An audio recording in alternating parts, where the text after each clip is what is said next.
Welcome to Tobin Tonight, Paul. How's it going? Fantastic, thanks. So, of course, you heard a couple of episodes. That's how we got you to come on board. And, of course, I'm a little bit sad because I guess you thought you were going to have Brian Tobin, the ex-premier of Newfoundland. I'm happy just to speak with you, honest. Right. I want to start off with, of course, where you were born. You were born in Toronto, the big city. What was life growing up like back then?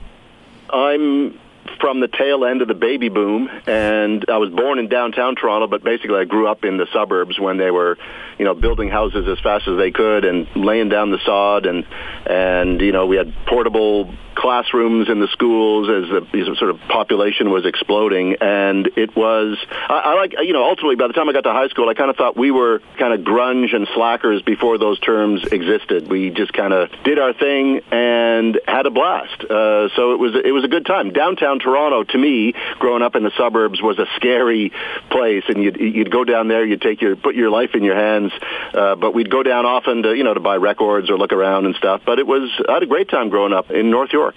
Where did you get your interest in journalism or broadcasting? Like, was it just at a young age? Did it develop over time? Well, that's a good question. I mean, again, going back to the 60s, my real dream was to be an astronaut, but I kind of thought I was going to be too tall for that. You always heard that you had to be a smallish person to fit inside those capsules. So I don't know. I always wondered, what do you want to be when you grew up? I always liked telling stories. My dad was in advertising, which is a different kind of communications, obviously. And then a friend of mine at high school walks up to me one day and he says, "Hey, do you want to help me start a school paper?" And I thought, yeah, sure.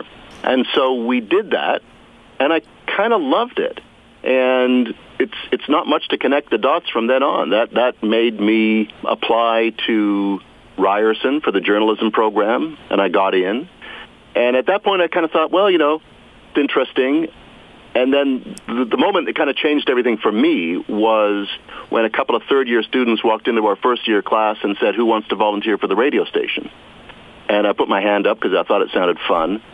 And I went, and I loved it. It was like the immediacy of broadcasting to me was fantastic. And then it's a half step over to TV, which was all the more fantastic. And I knew at that moment, the first time I went out and did a TV story at Ryerson for the school kind of TV show, I've never looked back. I love it. I loved it then, and I love it now. And that's the short answer to how I got into this. Now, I might be a little bit playing a little bit of favoritism here in Ottawa. We have a school for journalism, too. It's called Carleton. Why didn't you choose Carleton? What made you choose Ryerson? Was it just, the safety of being home? Well, another good question. Indeed, I applied and I was accepted to Carleton. I don't know what it's like now, but at the time you could sort of apply to, I think, 3 universities or something. And so I got accepted to Carleton, I got accepted to U of T, and I got accepted to Ryerson. And I'm not going to kid you. A factor was I was already living in Toronto. I could continue to live at home, so there was an affordability aspect. And what also attracted me to Ryerson, and this is no knock on any other school. Everybody has their own positives and negatives. What I liked about Ryerson was the hands-on aspect, that you went out and you did it, was the reputation of Ryerson then, and I think now. And you learn the practical aspects of what you're going to be doing if you end up in this field. Many of my friends are Carleton grads, and Carleton is a fantastic school. I've been there. I've given talks there. Love it. It's just a different approach. And at that time, for me, Ryerson worked. And I don't regret it. I mean, when I got in, I remember when I got my first real job at a place called CKNX in Wingham, Ontario, a tiny little town north of London. And CKNX was basically sort of like WKRP in Cincinnati. You do everything, right? It's a classic, perfect first job. You will be a camera person. You will be a tape editor. You will be a reporter. You will be an anchor. You will be a lineup editor, assignment. You'll do everything, right? But I walked in the door and I thought, I know how to do this because I've been doing it for 3 years at Ryerson. So I wasn't freaked out by anything. I could just focus on trying to do my job well. So I was grateful for having gone through Ryerson, for that aspect. And there goes all your Carlton speeches. They're just they're in the background right now going, listen, find the files, dump them. He's done. So I want to talk about that, actually. I was going to call it Wingham, but Wingham for sure. CKNX, that's your first job. You were a local reporter and anchor for both TV and radio, and you just talked about how they made you do pretty much everything. Like, when they threw you in that role, I know you just said that at Ryerson you've been doing it, but did you ever kind of get scared or nervous that, okay, if I mess up, I'm done, this is it, it's over? 100%. Absolutely. And to be honest about it, I still feel that way. I mean, you can spend a lifetime building up a reputation, and you can lose it in an instant. I mean, you've got to be... There's a variety of aspects to this job, if you ask me. And one of them is to be worried about that kind of stuff. You have to be right. You've got to be fair and balanced. You've got to be objective. All these things come into play every single day. And if you mess up, man, what are you doing in that job, right? You have to get it right. And so you walk in on the first day of your first job and you feel that, and you walk into the Washington Bureau here today and you've got to cover Donald Trump, and it's an equal, different level, but the pressure is still there. And, I don't know if you're afraid of it, but you're aware of it. And it drives you to be as good as you possibly can. There are other aspects. For example, you've got to change with the times for storytelling. You've got to be cognizant of, if 20 years ago a 20-second clip worked in a piece, now it's 10 seconds, let's say. I mean, you've got to move with the times. You've got to be creative and better in your storytelling, in your pictures, in every aspect of what you do every single day. You're, cliche alert here, but you're as good as your last at bat, right? You got to get up to the plate again the next day and do it better than you did yesterday. And you've still got to get everything right, and you've got to find the right people. All these things come into play. So when you take a step back and look at it, it is sort of terrifying, right? I believe if you love it, you dive in and you push yourself to get better all the time. And I think that's what people who survive a long time in this industry, I think, have aspects of that. And they push themselves, and they are afraid of messing up. And so they make sure that they don't. To me, that answer right there should be in the beginning of a motivational music video. You got the rap music just building up in the back, and it's almost like if you ever seen a fight video when they're just listening to I got to give it my last punch, and they're just working out. That's what I feel like you writing in your notepad and listening to that in the background, make sure your first time is your last time. And I'm writing it down, going yes, let's do this. No, it's awesome. So, of course, you've been with CBC a long time, my friend. You went right from, CBC Saskatoon in 1985 as a local TV reporter, and I guess, they like you because they've kept you around for all this time. Well, are you saying I'm old? I think you are. No. Don't hang up on me. Look, while I'm on my little soapbox here, I'll say another thing that I think is important for young journalists. And, you ask me about growing up in Toronto, right? And Toronto is the media center of the country, blah, blah. And there's lots of jobs there. And so I think, there's a real temptation to go to Toronto and stay in Toronto and work in Toronto and always be in Toronto because there are jobs and all that, opportunities, blah, blah. My view is, get out of Toronto. Go to Wingham. Go work in Saskatoon. Work as I had. My path has Calgary. Get away from your comfort zone, right? Go learn about people in other parts of the country. Go live in a small town. Go live in a medium-sized town. Live in a big city.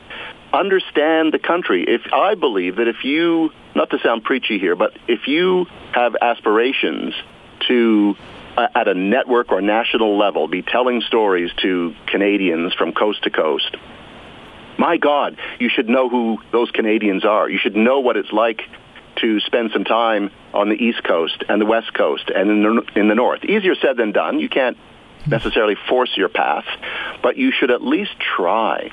Get out there, understand the place, and then I think that kind of gives you not only the ability to understand issues in different parts of the country for wheat farmers in the prairies or pick your pick your part of the country. Or but it sort of gives you the right. Fishermen in Newfoundland. Fishers in exactly. All that kind of stuff. It gives you the right to talk to people if you've spent some time there.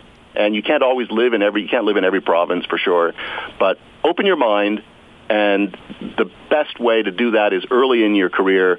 Get out of your hometown, go live somewhere else, and do the work.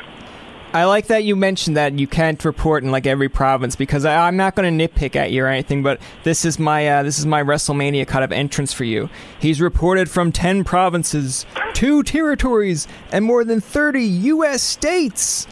And 30-some countries. So, like, you know, I get what you're saying, but, like, to me, of course, you went from small and then you got larger and larger. But, like, if I'm looking at, and I'll give a shout-out to my dad, who also listens here, who also likes your work. When I come home in the summer and my dad watches the National, he turns over hockey. It drives me crazy when he does it.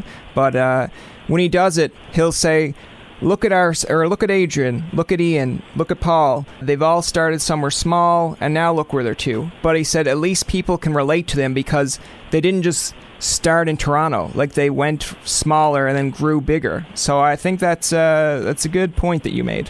Good. I'm glad that your dad, I guess, recognizes that, because I do think it's important, and I'm glad that other people find value in the same thing. And another key element in the equation is respect for the people that you meet.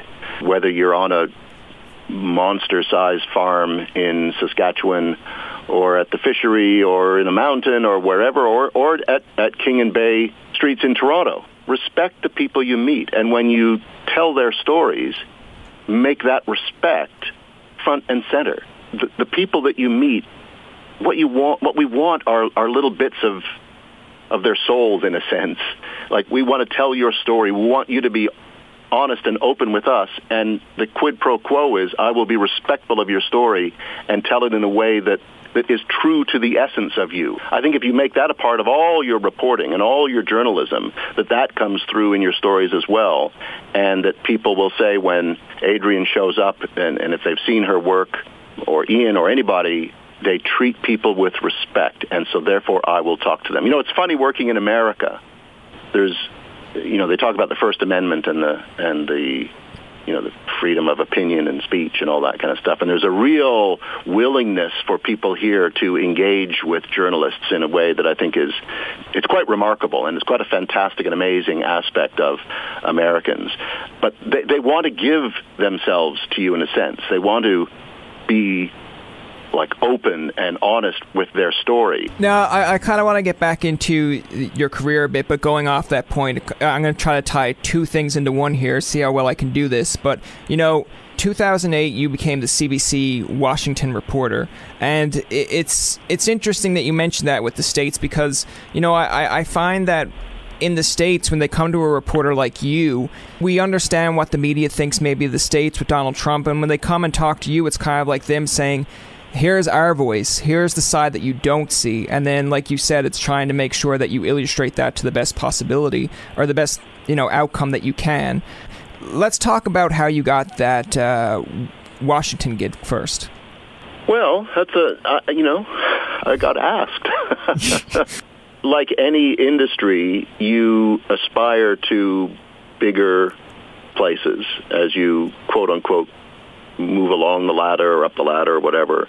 I had spent, before coming to Washington, several years in Ottawa covering politics, and I had made it clear, having worked mostly in Canada throughout my time, that I had aspirations to work outside the country. And I'd spent some time in the Middle East, sort of in short-term basis, and I'd spent some time in London, but it was kind of left the CBC for a year to do that, partly to show my bosses that I want to work in a foreign bureau. And then an opportunity came up in Washington, and I got lucky enough to be asked to come. And it took me about 1 nanosecond to say yes.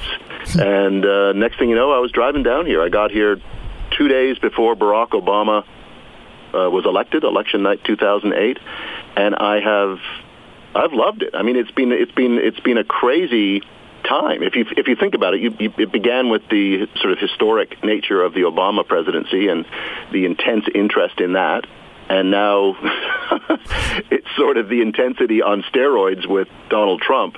Like, a relentless. Somebody was saying the other day, this isn't my thought, but I think it's apt, that covering Donald Trump is like trying to take a drink of water from a fire hose.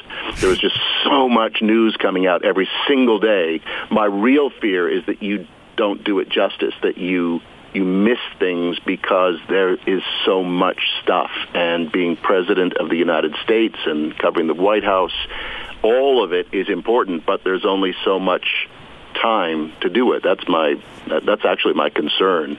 I'm not so much worried about fake news and all that kind of stuff. I am worried about us missing things because there's just so much volume with this guy. And it's interesting to mention that because I just want to branch off a little bit off that is, I watch John Oliver like every week that he's on, every Sunday, and he tries his best to stay on a topic. Like this last week's topic was the NRA. It's just really hard for him and other late night comedians as well, and even talk show hosts in the States to not dissect things that Trump says. So, I mean, when you're covering Trump, are you kind of like in the room thinking like, oh, this is a great sound bit, or are you thinking like, oh, how do I make this sound not worse than what it already sounds like? Well, that's yet another good question. There are practical aspects to the job. You need to put a story together at the end of the day. So you are constantly from the beginning of the day to the end of the day, you're thinking, you're kind of shaping the story in your head, looking for the best sound and images to convey the story, right? So that's on a micro level. On a macro level, I think the thing that is important, if not critical to keep in mind, is that it's easy, and this is where journalism is separate from the sort of late-night satirical chat shows, which are all amusing to watch and everything. But one thing to keep in mind here, yes, Hillary Clinton may have, won the popular vote, et cetera, blah, blah. But you know what? 63 million Americans voted for Donald Trump, and they have an equal right to the presidency. They have an equal right to their view of how the country should be run. Their opinions matter. They're still out there. We tend to think it's easy to sort of point at the. I'm not here defending Donald Trump, but what I'm saying is it's easy to make fun of or take a negative approach. But I think what's important, and we try to do this as often as we can, is get outside the Beltway, meet with people who have different opinions and who can make the case as to why they like Donald Trump. It's as counterintuitive as that may seem to a lot of people. There are a variety of perspectives here. And again, back to the great thing about America, people are more than happy to express them. So come on, talk to me, interview me. My opinion matters too. And so we try to balance all of our coverage with that in mind, to say, there's another way of looking at this. That's not to say that a news piece won't come across as, raising critical questions about some of the decisions and choices that Donald Trump makes. But I think it's, as I say, critical to keep in mind there's another perspective on it held by millions of Americans. It's a really good answer. I think you got notes written up. I think someone gave you a few questions beforehand, give you tips. The other thing, and again, I'll say this just so I wasn't confused, is I wasn't comparing, just say what you guys do to John Oliver in a way, but I just thought it was interesting to bring up because when we interviewed Wendy Mesley, she said that one of the best journalists that she found in the States was John Oliver, and I thought that was interesting because when you ask John Oliver, Jon Stewart, or Colbert, or Conan, do you call them journalists? They say, no, we're comedians. But I just thought that was very interesting that she kind of said that. I mean, they do have the freedom to express their opinion, and that can be very entertaining. Or not, maybe opinion isn't the right way to put it, but their perspective. But, I'm just a believer that as a frontline news journalist, that's not my job. My job is to tell you what happened today, and in as fair and balanced, to use that expression, way possible, keeping in mind the various sides to any story. And that applies whether it's a political story, like war zones, natural disasters, economics, healthcare, anything. The role of a journalist is to balance all of it and to tell it in as fair a way as possible, keeping in mind the perspectives of all sides. And I just, you joke about reading from notes, but it's it's easy to talk about this because I believe it so strongly. It's what our job is. We all have, for example, biases, right? But I have personally held views, but that's separate from my job, and I find nothing. I hope this doesn't sound trite, but I find it easy to set aside my own views because I'm doing my job now, and my job is to meet and represent and reflect all views. And I, back to bringing it full circle, when I come into the office every morning, it's on my, this is what I set out to do, and it's important.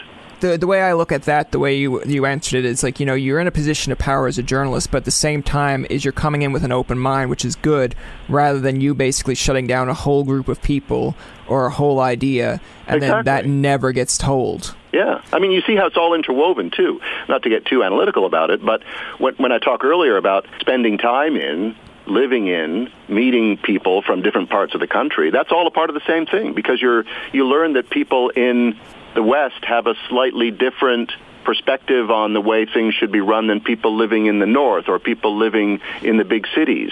And all of this kind of informs you as a journalist because you come to kind of understand that there are myriad perspectives. It sort of shapes who you are as a journalist, especially as you walk into work every day and you think, my story will be seen tonight by people in Wingham and people in Saskatoon and people in Calgary and people in Ottawa and people in downtown Toronto. And I have to be fair to all of those people. In the same way, when you talk about Trump, you have to be mindful that there are all kinds of people in this country who think like he's doing a bang-on job. And it's like, so try to understand that. Let's try to explain that. Let's try to explore that a little bit. Even now, guns, for example. Here's a topical thing these days, right? And we're going to have a march on Washington for people who, want tougher gun laws for a variety of really powerful and persuasive reasons. But likewise, there are lots of people who have a completely opposite view. I mean, that's what makes the world so interesting, isn't it? And so I think part of our job is to explore all those various perspectives, not to simply do pieces about let's get rid of guns, but let's hear also from people who say, well, here's what we think about the opposite perspective. I find that's what we're here for. And that's what I think we try to set out to do every day. The one thing you were talking about guns, I mean, you covered a lot of assignments that, involved guns. Like, you had the Newtown massacre, the one with the Texas church massacre, and I think Sandy Hook as well. What is the scene, or what goes through your mind when you're going to these places knowing that, a shooting just occurred, and sometimes it could be children that got involved in this as well? Oh, it's a funny one, like you get in this business, I suppose, partly because it presents a fantastic personal opportunity to see for yourself big events around the world. It's a great personal benefit. But you're right. The old cliche about you don't do stories about planes that land safely, you do them when they crash. And you end up at places like Newtown or Boston after the bombings, or as I was saying, natural disasters in Haiti or wherever. And it's sort of awful. And it sort of is kind of emotionally eviscerating because it's so awful. And a couple of things come into play for me. One, you've got a job to do. So remember what I said about being respectful. And when you approach people who are in awful circumstances, to me, the number one thing you must remember is to be respectful. Ask people if they want to take part. Express your own sorrow for what has happened. Explain why. What I do is I often explain why it might be a good idea to talk to me, and so that I can put this story on the news tonight. But I will also say to people, maybe it's not a good idea. Here's why you shouldn't say yes to me, but you decide. And I find that allows me to feel better about what I do, because I've given... Anybody can convince somebody to go on TV, I suppose, but I just think that I can sleep better at night if I know that they really wanted to, especially when they're in a dire circumstance after a shooting. We approached, people in Texas after that church massacre not long ago, and that was my approach every time. And do you want to, or not? And it's okay not to, but it's hard. I mean, I've cried 3 times, I think, in this job. I cried once in Haiti, once in Newtown, and I think once during the Paul Bernardo trial. It's a complicated endeavor, but at the same time, I mean, I have to say that I walk away from stories such as those often inspired by the people that we meet who are so resilient, who come away from, let's say, a mass shooting, as was the case in Newtown, resolving to do something about it. They can't change what has happened, but they can maybe try to change the future. We did a piece the week of the Newtown massacre about a group of people in Newtown who we went to their very first meeting as they were forming a group to change gun laws. Easier said than done in this country. They've had some success in Connecticut, but they're still out there. They're still doing it.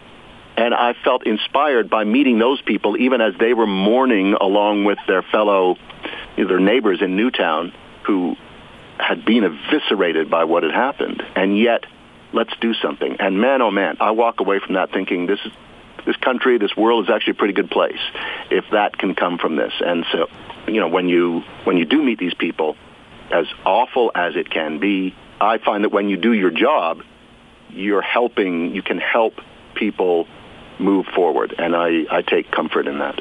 I look at it as journalists kind of give you an inside of things that you might not see. And like the example that I'm going to give in that kind of sense is the shooting that happened in Florida. And then the students basically took a stand and said, no, this is enough. Like, we've had enough. And I think they showed one student actually going up to, I think it was Rubio, and, getting in his face and saying, will you not take NRA money? And I was thinking, the balls on that kid to, number one, step up to like one of the senators and basically say, come on, I'm calling you out. And I'm thinking the journalist is covering this, and I'm interested to see what their take is on it. Because some journalists will take the side of the senator, some will take the side of the kid. It's a tough job when you really think about it. But when you get in those situations, like you said, and you get enlightened, inspired by the stories, I mean, if I was in one of those situations, I'd walk away, feeling a bit sad, but if I was seeing the outcome of what the student was doing or the case in Haiti, I'd say, all right, they're not just, sitting down and taking it. They're actually going to take a stand, and that's a story in itself as well. Yeah, and one of the ways I see it is, we live in democracies, right? And it's up to all of us to facilitate change, to, in a sense, tell our leaders how we want our countries to be, how we want them to be run, right? And so the role that I think journalists play in that, is to inform, right? And to inform voters so that they can see the various sides to any issue, make a decision for themselves, and say to their government representatives or their candidates, hey, I've thought about this. Here's what I want. And if you are with me, you get my vote. And if you're not, you don't. And that stems from the job, I believe, that we do, right? We play the informing role in that. Here's what's going on out there, voters. Now you think about that and help decide in a democracy how the country ought to be run. Again, all of that is easier said than done, but baby steps, right? Like, do a little bit. Try to get some information out there. Make sure that you get a variety of sides in your piece. Hope that people watch it, and then as a collective, when come voting day or whatever, maybe people who have been informed by what they've read can help change little things like groups in Newtown, or big things like when a country goes into sort of voting booths on election day. It's all part of the same process, and nothing's going to change overnight. No one story is going to change the world, but little by little, bit by bit. Again, it's one of these things I deeply believe, that an informed population is a powerful one. And that's how democracy works. And you get out there, you make your decisions, you cast your ballot, and let's hope things move forward. With every interview that we've had, we sometimes ask people, we know these guys are or females from, either being journalists, musicians, reporters, whatnot. What is something that you wish the people knew a little bit more about you besides, the fact that you despise mixtapes going out? I don't know. I joke about mixtapes. I used to love making mixtapes back when mixtapes were a thing. I love music, man. It's like, to me, it's a pretty intense gig, this, especially these days with Trump, etc. I find it comforting and soothing to turn that noise off and turn on something beautiful, something amazing, something inspiring, something that moves my heart, something that makes me dream. And I think music does all of that. I think people who can create music are magical. And I think they can take us all to other places that are amazing. And I got a lot on my plate every day, and I'm very busy, and it's a lot of work. But when I can, I like to sort of dive into that world and just take a break. And I think that makes me personally a better worker. I come in with a cleansed mind, and it's just a way to relax and say, okay, there's more to this world than headlines. And then it allows me to dive in harder when I'm telling a news story. It's kind of a beautiful mental break. That's the little secret about me. So there you have it, folks. So anytime you see Paul Hunter and he's doing like a disastrous story, or if he's just looking a little bit frustrated, just go up and talk to him about music. Put him at ease. That's going to do it for this episode of Tobin Tonight. Our thanks to Paul Hunter for coming on the show. Remember, you can find past, present, and future episodes on TobinTonight.com, Spotify, and iTunes. Follow us on Twitter, like us on Facebook, and leave a comment or two. For Tobin and myself, this is Jacob saying thanks for listening and good night.